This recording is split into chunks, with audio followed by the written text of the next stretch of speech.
Gracias a Dios que podemos estar juntos. Sabes, la comunión es uno de los factores que más edificación trae a nuestras vidas. Dice la Biblia en Hechos 2:42 que los primeros discípulos perseveraban. ¿Qué hacían? Y nos explica la Biblia en qué: en la doctrina de los apóstoles, en el partimiento del pan, en la comunión unos con otros y en las oraciones.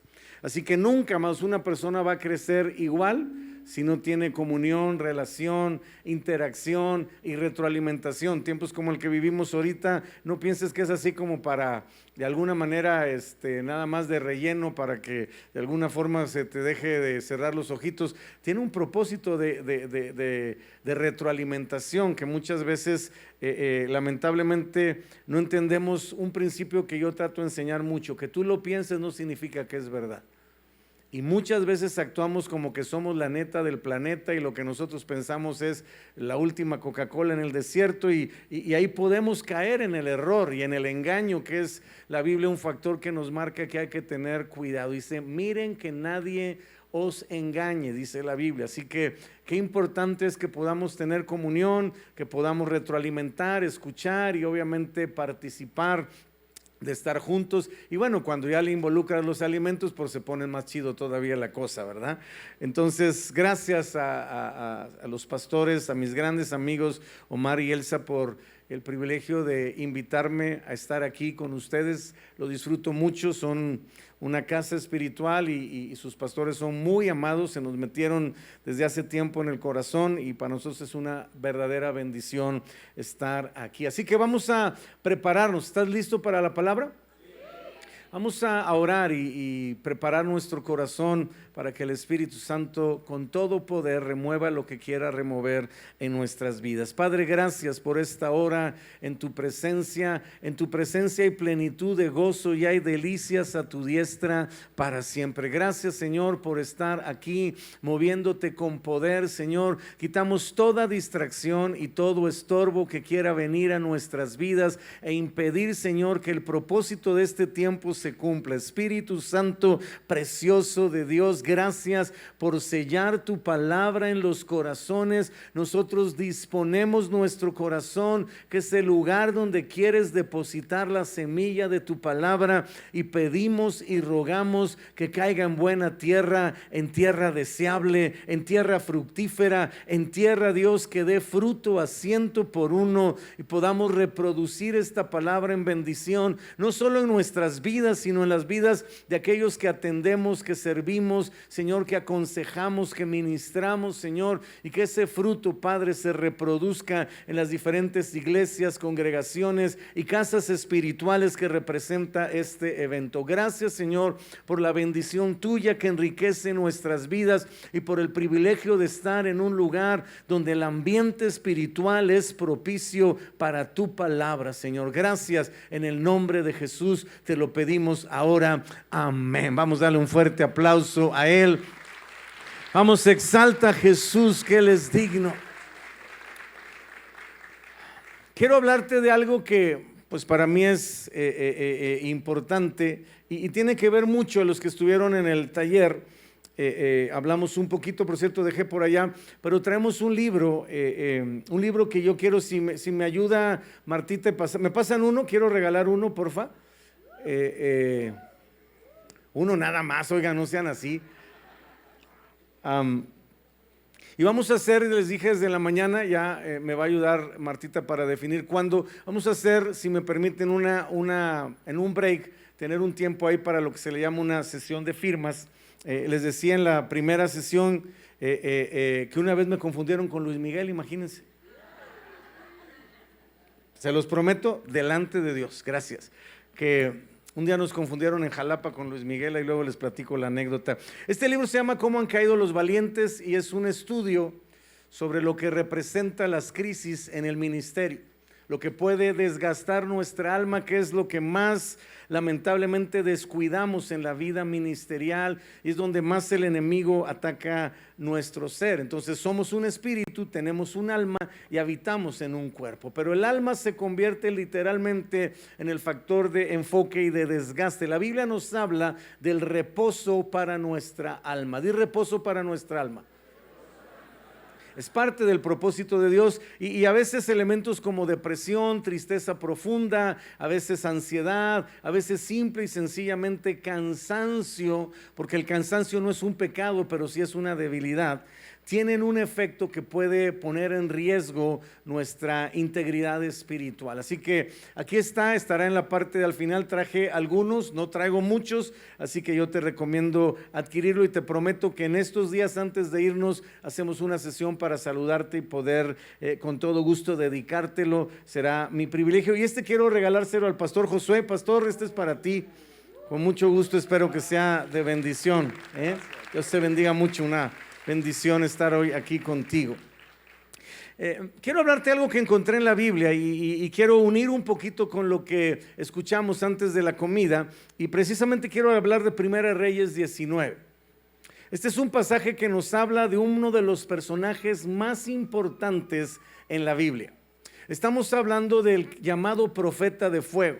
Estamos hablando de alguien que la Biblia marca en Malaquías, el último libro y en la última porción, que vendría en el espíritu de Elías, hablando precisamente de lo que sería ya el Nuevo Testamento y la obra que vendría a ser Jesús y hablando obviamente del ministerio también de Juan el Bautista. Bueno, estamos hablando de un personaje tan importante, amados, que era un personaje que podía clamar en un territorio que no lloviera y no llovía por 3 años y medio. O sea, no estamos hablando de cualquier pelado.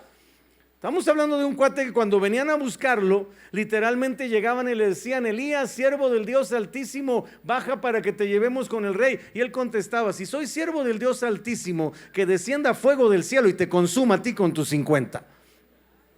O sea, ese es Elías. Estamos hablando de Elías, que la Biblia también marca que es uno de los 2 personajes que están en la transfiguración, en el bendito monte de la transfiguración con Jesús. Están Moisés y Elías. Ese mismo Elías, dicen los teólogos como el pastor Omar, ¿verdad? Que saben, ¿verdad? De la Biblia, los eruditos de la Biblia, que es uno de los 2 testigos de Apocalipsis. O sea, amados, estamos hablando de uno de los personajes centrales de la Biblia. Y este hombre, ¿verdad? Es el que hace un concurso para enfrentar a los 400 profetas de Baal. Y literalmente en ese concurso hace un desafío al pueblo de Israel y les dice: ¿hasta cuándo claudicarán entre 2 pensamientos? Y pone delante lo que representa la diferencia entre servir a Dios y servir a Baal. Y literalmente ora y cae fuego del cielo y consume el sacrificio. Y luego él solito se escabecha a 400 profetas de Baal. Ese es Elías, amados. Y podía estarme aquí un buen rato hablándote de las proezas, de las hazañas y de lo que representa Elías literalmente en la Biblia y en el destino profético de todo lo que es Israel y las palabras y promesas que la Biblia habla sobre ello, ¿verdad? Pero quiero hablarte lo que dice Primera de Reyes, primer libro de Reyes, capítulo 19, versículos 1 al 4. Dice: Acab dio a Jezabel la nueva de todo lo que Elías había hecho. Todo lo que te acabo de relatar en mayor medida. Y de cómo había matado a espada a todos los profetas, obviamente de Baal. Entonces envió Jezabel a Elías un mensajero, diciendo: así me hagan los dioses y aún me añadan, si mañana a estas horas yo no he puesto tu persona como la de uno de ellos. Dice adelante: viendo pues el peligro, ¿viendo qué cosa?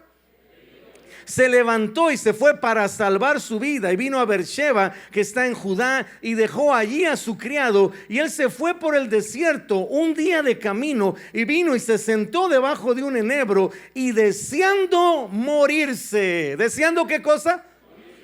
Dijo: basta ya, oh Señor, quítame la vida, pues no soy yo mejor que mis padres. Hay 2 cosas rapidísimo que quiero mencionarte de este pasaje. Número 1, que este pasaje nos enseña que es más peligroso una mujer enojada que 400 profetas de Baal. Porque con los 400 profetas Elías no le sacó. Con la Jezabel enojada dijo: patitas, ¿para qué las quiero? Lo digo por todos los casados que están aquí. Es más peligroso que se enojen los profetas que se enoje tu señora. Pero eso es broma, obviamente no es el punto. La pregunta es: ¿qué puede llevar a un hombre del calibre precisamente de Elías a desear morirse, a querer quitarse la vida o pedirle a Dios que se la quite, a literalmente llegar a un punto de quiebre de decir: hasta aquí llegué, ya no puedo más, se me acabó de alguna manera toda la expectativa. ¿Qué puede llevar a un hombre de Dios a experimentar una situación de límite como la experimentó Elías? Porque déjame decirte algo con todo respeto: si le pasó a Elías, el profeta, con todo el pedigrí que te acabo de mencionar, amados, con todo respeto, le puede pasar a cualquiera. Nadie puede decir que no está expuesto a ello. Y uno de los grandes problemas de la vida ministerial, si somos sinceros, es que generalmente, por lo menos de manera inconsciente, actuamos de la siguiente forma: pensamos, a mí eso nunca me va a pasar.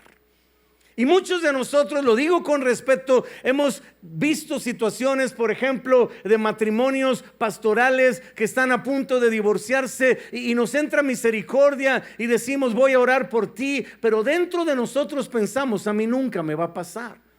Vemos situaciones en el ministerio, ¿verdad?, de matrimonios pastorales que los hijos se apartan del Señor y se van a las drogas, o lamentablemente alguna situación quizás de desvío, y estamos ahí y hacemos de alguna manera causa y apoyamos y oramos, pero dentro de nosotros pensamos: a mí nunca me va a pasar. Vemos un ministro de Dios que está luchando con la depresión, quizás en algunos casos inclusive con el desánimo y el deseo de apartarse y salirse del ministerio, y estamos apoyándole y buscándolo y animándole y mandándole mensajes, pero dentro de nosotros, si somos sinceros, generalmente pensamos: a mí nunca me va a pasar. Y eso es lo que en mayor o menor medida nos pone invariablemente en riesgo de estar vulnerables y de bajar la guardia a lo que representa precisamente lo que vamos a hablar hoy. Y cuando nos sucede, lamentablemente, por una prueba, por una tentación, por una dificultad, por un problema, por una pérdida, por cualquier situación, el problema es que muchas veces internamente actuamos pensando: soy el único al que le está pasando. Nadie más se siente desanimado, nadie más. Y volteamos y ves a todo mundo levantando las manos de una forma que hasta les brillan las orejas, y tú dices: no, este brother está en santidad, yo soy el único. Y entonces, aparte del dolor, aparte de la tristeza, aparte del desgaste, entonces viene la culpa, porque decimos: yo no debería de sentirme así. Soy un siervo, una sierva de Dios, no debería estar pasando por ello.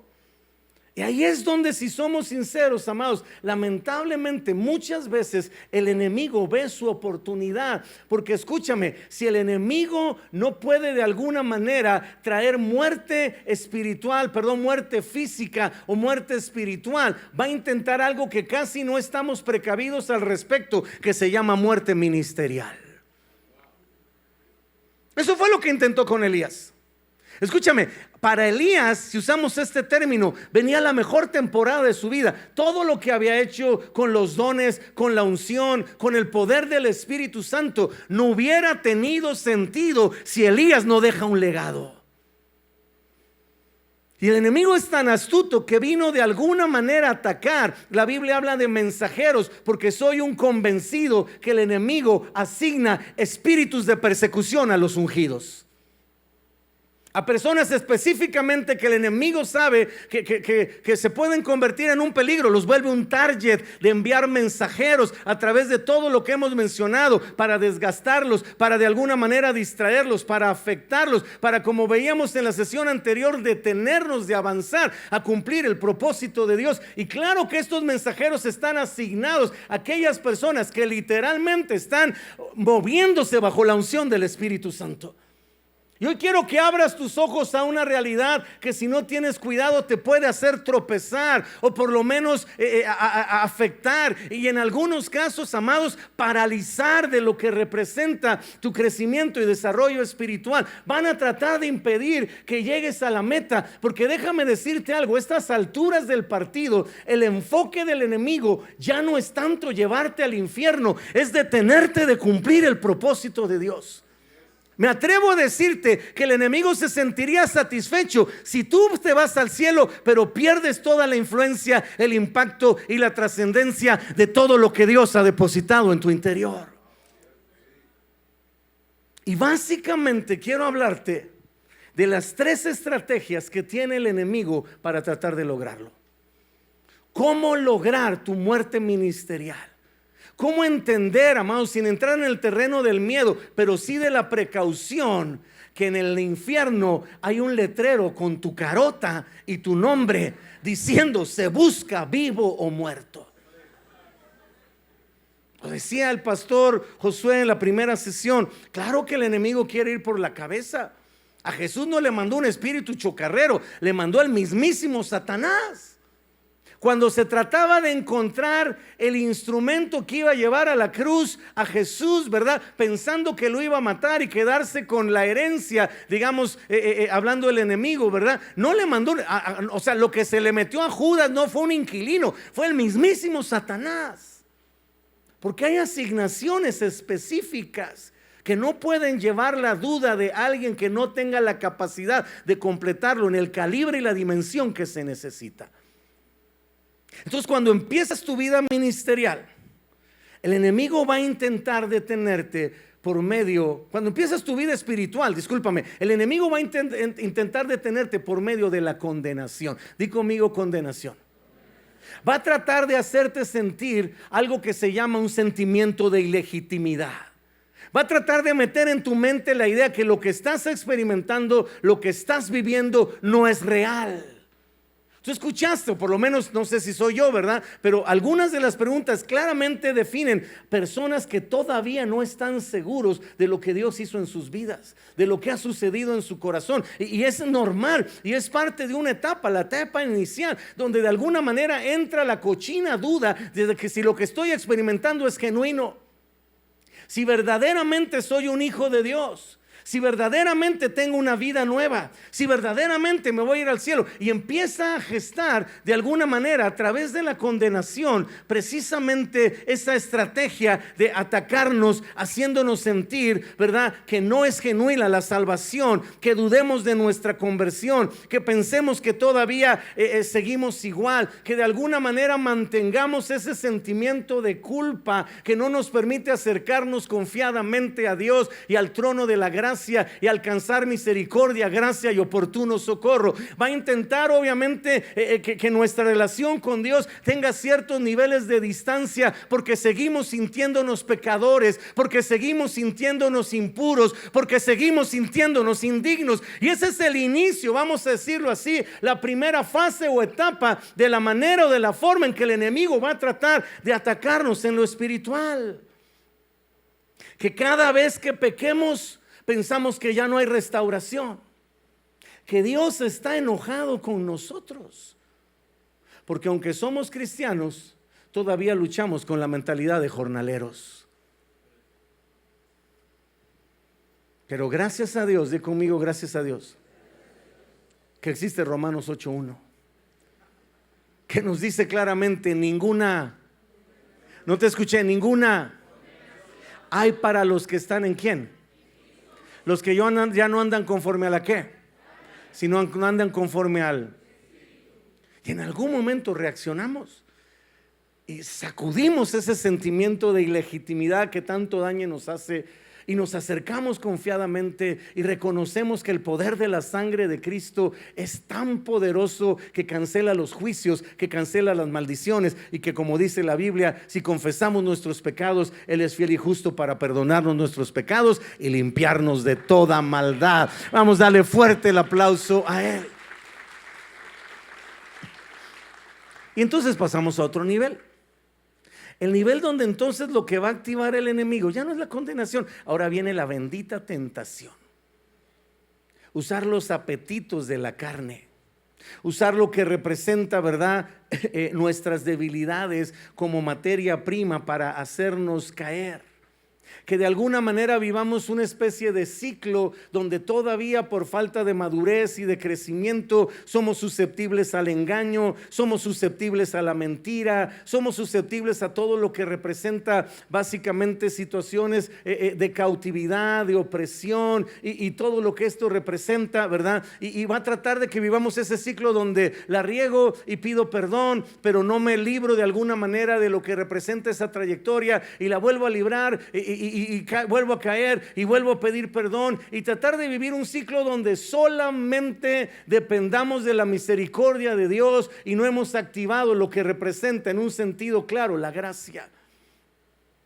Nos lleva al punto de pensar: nunca voy a poder vivir en santidad, nunca voy a poder vencer el pecado, nunca voy a poder vivir una pureza, una transparencia, una sinceridad. Y casi siempre en esta etapa nos lleva a aprender elementos como maquillar, como contener, como guardar, como disimular, como guardar las apariencias, como que vivir una vida hasta cierto punto, si no tenemos cuidado, religiosa, donde somos de una manera externamente, pero todavía internamente hay muchos elementos que nos boicotean en la vida espiritual en un sentido interno.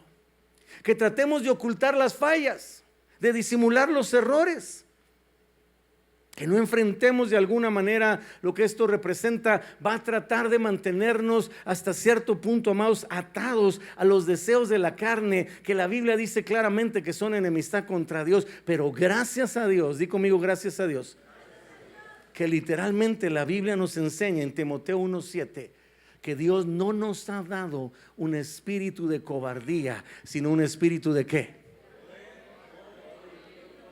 Y activamos el dominio propio y le ponemos límite a la tentación y le decimos adiós al pecado y pasamos a otro nivel. Normalmente, si somos sinceros, en esta etapa ya estamos con ciertos rasgos de madurez, escucha, ciertos elementos de fruto que fueron perceptibles para nuestros líderes, para nuestros pastores. Ya tenemos una invitación a servir porque hay cierta trayectoria, cierta disciplina, cierto involucramiento, cierta integración, y casi siempre en esta etapa ya nos involucramos en el ministerio, sea de forma, vamos a decirlo así, voluntaria, o en algunos casos ya de forma, vamos a decirlo así, formal, ya de tiempo completo en un ministerio, en un liderazgo, y en algunos casos en un pastorado, y de alguna forma llegamos a pensar que ya la libramos, que el enemigo ya no tiene parte ni suerte en nuestra vida, porque ya vencimos la condenación y la tentación. Pero ahí es donde dicen en mi rancho que la puerca tuerce el rabo.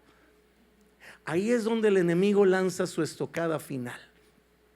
Ahí es donde se detona lo que yo le llamo las patadas de ahogado del enemigo. El último as bajo la manga que tiene las tinieblas para evitar que podamos salir a una situación de influencia, de impacto, de trascendencia. Aprovecha literalmente esa condición para hacer lo que la Biblia le llama activar una maquinación. Ya no es condenación, ya no es tentación, ya es maquinación. Básicamente un plan, un propósito del enemigo que nos lleve a bajar la guardia de las cosas internas. Estamos hablando de que si el diablo no puede destruirte por medio del pecado, lo va a intentar por medio del dolor, lo va a intentar por medio de las heridas, lo va a intentar por medio de la decepción, de la desilusión, de la traición. Y ahí es donde entramos en una situación donde pareciera de alguna forma que todos estos elementos, como son internos, como nadie los ve, como aparentemente no están expuestos, no afectan, y el enemigo le apuesta a que los guardamos en nuestro corazón y no entendemos que no es lo mismo ser una persona libre que una persona contenida. Y empezamos a contener el dolor, y empezamos a contener la tristeza, y empezamos a contener el enojo, y empezamos a contener la ira, y empezamos a contener el miedo, y empezamos a contener el temor. Y entonces literalmente, aunque estamos en Cristo y servimos a Dios, el enemigo tiene materia prima hoy en día para atormentarnos, para oprimirnos, para cautivarnos.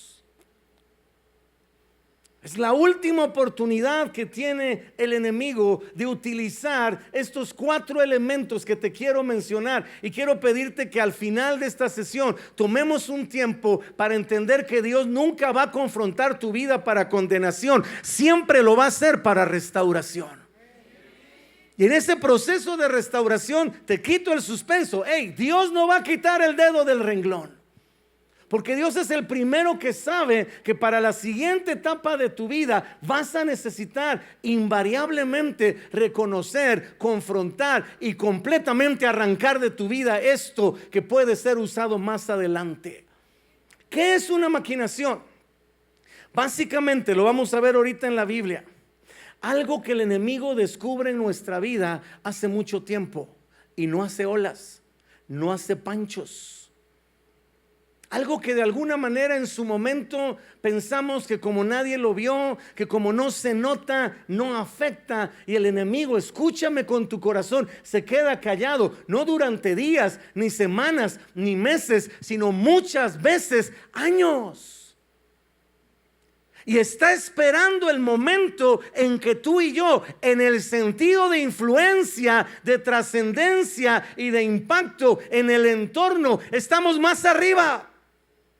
Donde más ojos, amados, están puestos en nosotros, donde hay más admiración, donde hay más reconocimiento, donde públicamente está más claro que hay muchas personas espiritualmente que, queramos o no, dependen de nosotros. Y que el enemigo sabe que en ese momento una situación básicamente de quebranto, de caída en nuestras vidas, nos vamos a llevar, con respeto lo digo, a todas esas personas entre las patas. Y a eso le apuesta el enemigo. Por eso se ha quedado callado, por eso no lo ha sacado a la luz, por eso no te ha expuesto eso que quizás ha sido tan incómodo, eso que quizás ha sido tan vergonzoso, eso que quizás ha sido tan temido, pero que está guardado y de alguna manera contenido en lo más profundo de tu ser. Es lo que el enemigo está esperando, el momento donde más confiado estás de que ya no afecta, de que ya no estorba, de que nadie vio, de que nadie supo, para sacarlo a la luz. Dice la Biblia, no lo digo yo, segunda carta de Corintios 2, 10 y 11. Es el apóstol Pablo, el mismísimo apóstol Pablo, familia, nos dice: al que ustedes perdonan, yo también. Dice Pablo: porque también yo lo que he perdonado, si algo he perdonado, por ustedes lo he hecho en presencia de Cristo. Y nos habla la Biblia, y el mismísimo Pablo nos explica por qué. Porque es necesario llegar a la raíz, porque es necesario encontrar el origen, porque es necesario confrontar ese pasado, porque es necesario confesar lo que representa ese perdón. Porque dice la Biblia que de otra forma Satanás puede sacar ventaja de nosotros, pues no ignoramos sus... No te escuché, pues no ignoramos sus. Ese es el fundamento de la maquinación. Heridas no sanadas,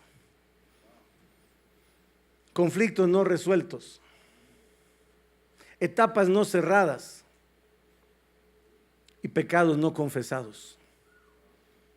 Te repito: heridas no sanadas, conflictos no resueltos, etapas no cerradas y pecados no confesados. Esa es la materia prima que Satanás puede tener en la vida, no de un cristiano, de un siervo y una sierva de Dios, de alguien que está más allá de un llamado solamente, lo digo con respeto, a participar en una iglesia, sino tener la responsabilidad espiritual en ella. Las columnas, aquellos sobre los que está depositado en sus hombros el desarrollo, el crecimiento, la multiplicación y sobre todo la manifestación de la obra de Dios en esta tierra. Ahí está el target del enemigo para activar la maquinación. A él no le interesa activar la maquinación, amados, en alguien, con respeto lo digo, que ni fu ni fa. No le interesa, no tiene razón. Hay otros elementos y otras estrategias que él va a utilizar. Entonces, cuando hablamos de heridas no sanadas, hablamos de todo lo que ha traído a tu vida traición, lo que ha traído a tu vida desilusión, lo que ha traído a tu vida decepción. Cuando hablamos de los conflictos no resueltos, hablamos de todo lo que tiene que ver con los traumas, con las pérdidas, con el abuso, con el sentimiento, la sensación de fracaso. Cuando hablamos de las etapas no cerradas, hablamos, amados, con respeto lo digo, de cómo nos fue en la feria, la niñez, la infancia, la adolescencia, la juventud. Las cosas que en mayor o menor medida, si somos sinceros, marcaron nuestra vida, pero sobre todo nuestra conducta, porque tú no eras así, cambiaste después de que enfrentaste esa situación. A lo mejor te volviste más inseguro, a lo mejor te volviste más explosivo, a lo mejor te volviste más solitario, a lo mejor te volviste más temeroso. Yo no sé, pero hubo un efecto. Y que cuando el enemigo quiere volver a activar en tu vida las mismas sensaciones, simple y sencillamente te pone una situación enfrente que te conecte con ese trasfondo, que te conecte con ese pasado. Y que a veces ni siquiera entendemos por qué nos ponemos mal y por qué eso nos afecta y por qué ese lugar, esa persona, ese entorno, esa relación, ese comentario, esa circunstancia, ese sentimiento nos detona tan intensamente en el interior. ¿Cómo surge la maquinación? Muy sencillo. Todo aquello, amada familia, lo digo de parte del Espíritu Santo, que por temor, por incomodidad, por vergüenza o por ignorancia no hemos permitido que el Espíritu Santo ministre. Quizás es algo que menospreciamos y dijimos, esto no importa, esto no afecta, esto realmente no tiene trascendencia. Pero dice la Biblia en Cantares 2:15, cásenme las pequeñas zorras, porque las pequeñas zorras, dice la Biblia, son las que echan a perder la viña. Son las que tienen el potencial de destruir y muchas veces te aseguro que hemos leído ese pasaje y con respeto lo digo, no lo entendemos. ¿Por qué las pequeñas zorras? La bronca son los zorrotototes. O sea, yo me tengo que guardar un zorrote, ese sí le tengo miedo, pero una zorrita, un patín y la mando bien lejos. Está hablando de la viña. Las zorras se comen el fruto de la vid, pero las pequeñas zorras no alcanzan el fruto y con sus garras destruyen la viña para comerse el fruto. Es más peligroso lo pequeño que lo grande en la vida espiritual.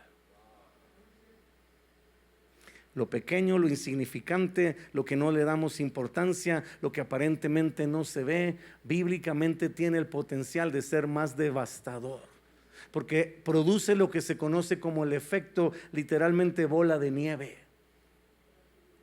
El tiempo va potencializando literalmente lo que puede ser un factor de destrucción en nuestras vidas. ¿De qué te estoy hablando? De lo que dice Hebreos en el capítulo 12 y en el versículo 1, que lo hemos leído infinidad de veces, pero quiero que tomes el contexto de lo que acabamos de mencionar. Dice el versículo 2, el versículo 1 de Hebreos 12, dice, por tanto, es decir, por causa de, por la razón de que tenemos nuestra tan grande nube de testigos, empezando por tus hijos, por tu cónyuge, empezando por las ovejas, empezando por los discípulos, empezando por los líderes, empezando por los copastores, empezando por cualquier persona en tu entorno que tenga una referencia de influencia a través de tu vida. Incluye este pasaje. Por la razón de que todos tenemos una nube de testigos a nuestro alrededor y que todo lo que hacemos en mayor o menor medida enseña, instruye, se convierte en un modelo, se convierte en un camino, se convierte literalmente en un tutorial en la vida de las demás personas, en el rumbo que los demás van a seguir para bien o para mal. Y dice la Biblia, por tanto, teniendo a nuestro alrededor nuestra tan grande nube de testigos, despojémonos. ¿Qué dice la Biblia? De todo peso y del pecado que nos asedia. Y aquí es donde quiero detenerme un instante. La mayoría de nosotros, como hemos pasado por la condenación y hemos pasado por la tentación, somos unos cracks expertos en ponerle límite al pecado.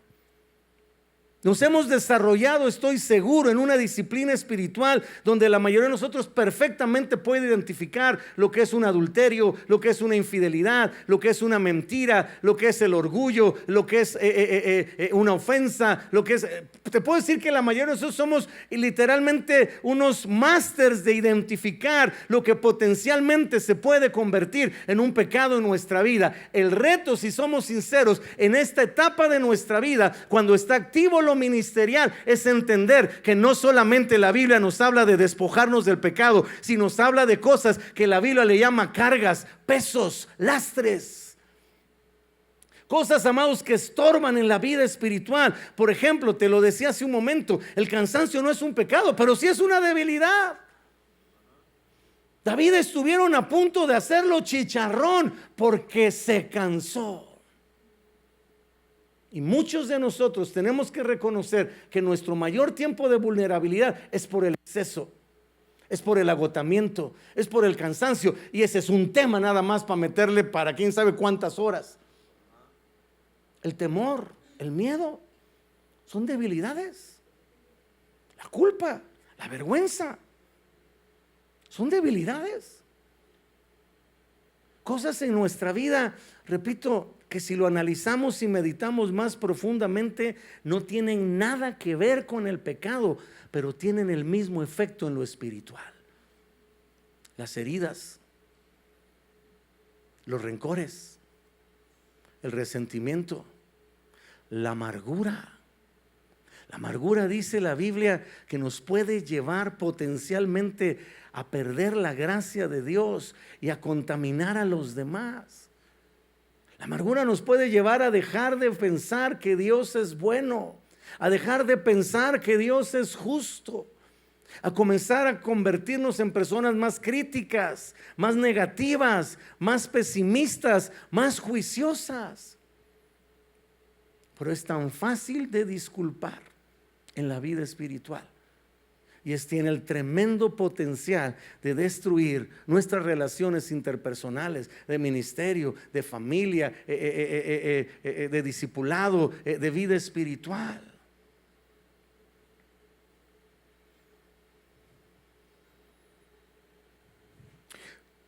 Cuando Jesús estuvo en esta tierra, dijo algo en Mateo 5:48 que tiene que llamar nuestra atención.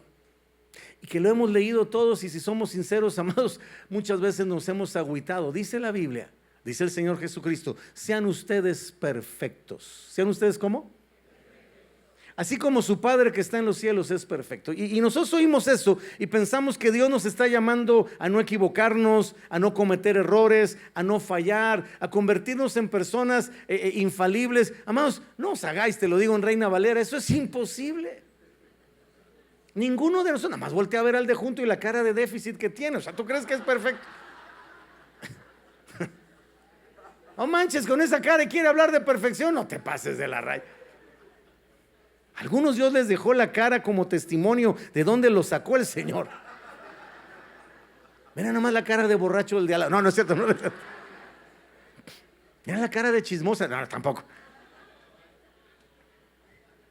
Cuando Jesús habla de perfecto, el original significa completo. ¿Qué está diciendo Jesús? Que tienes que ser completo, que tienes que ser íntegro, que tiene que ser una obra total. La obra del Espíritu Santo no solamente es para tu espíritu. La obra del Espíritu Santo no es solo una obra externa. La obra del Espíritu Santo no solamente se trata de poder, unción, dones, lo incluye, milagros, claro, échale con todo, compadre, pero también incluye fruto. También incluye carácter, también incluye actitudes, pero esa es la obra interna que nadie ve. Pero si no se hace esa obra, no se transforma nuestro ser. Sean ustedes completos. Dejen que mi Espíritu Santo ministre todas las áreas. Que ministre tu espíritu, que ministre tu alma, que ministre tu mente, que ministre tus emociones, que ministre tu voluntad, que ministre tu cuerpo, que ministre todo. Para ser completo, para ser perfecto, para entender que la perfección no es un estado, es un proceso en el que todos, amados, estamos. Y entonces viene Tesalonicenses 5:23 y nos termina obviamente de confirmar esta verdad. El mismo Dios de paz, ¿el mismo Dios de qué?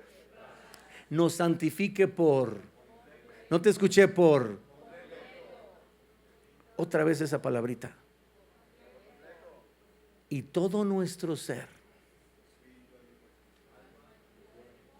se ha guardado irreprensible hasta para la venida de nuestro Señor. Ahí está el origen de la maquinación. ¿Cómo nos libramos de la maquinación? Cuando permitimos que el Dios de paz, que es un Dios que normalmente no gobierna la vida de los cristianos, porque no le hemos entregado nuestra alma a Dios. La Biblia habla que el que tiene que gobernar nuestro ser es el Dios de paz. Si Dios, el Dios de paz, no gobierna nuestra vida, es porque todavía no hemos permitido que Dios ministre todas las áreas, por la razón que sea. A lo mejor ni siquiera es orgullo o soberbia o autosuficiencia. A lo mejor, con respeto lo digo, simple y sencillamente es ignorancia. No sabía que tenía que, o yo pensé, o yo creí, o yo me imaginé.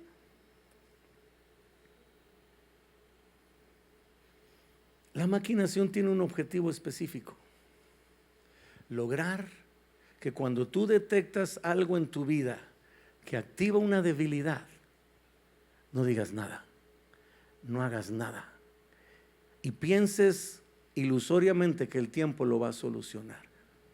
Y te quito el suspenso: el diablo tampoco va a decir nada y se va a esperar hasta que tengas más influencia, hasta que más ojos estén puestos en ti, y entonces te va a sacar el as bajo la manga. Amado, te voy a decir algo muy fuerte con todo el deseo bueno de mi corazón. Si no vas a tratar con las maquinaciones, mejor que Dios no te levante, porque vamos a hacer un vituperio en algún momento para Cristo. Yo no te estoy hablando de maldad, te estoy hablando de debilidad. Antier hablaba con un muy buen amigo, un hombre de mucha trayectoria en México, y me escribí hace unos días otro pastor, literalmente en auxilio. ¿Qué está pasando? Amados, no es un juego. Aquí están los pastores. Hace 3 días, no te lo mandé a ti, pero lo mandé a algunos amigos. El pastor Robert Morris, de la iglesia Gateway, renunció. ¿Por qué? Porque hace 35 años, no hace un mes, no hace 3 semanas, hace 35 años, cuando era un joven, hace casi 40, 38 años, cuando tenía 20 años, se metió con una chica de 12 años.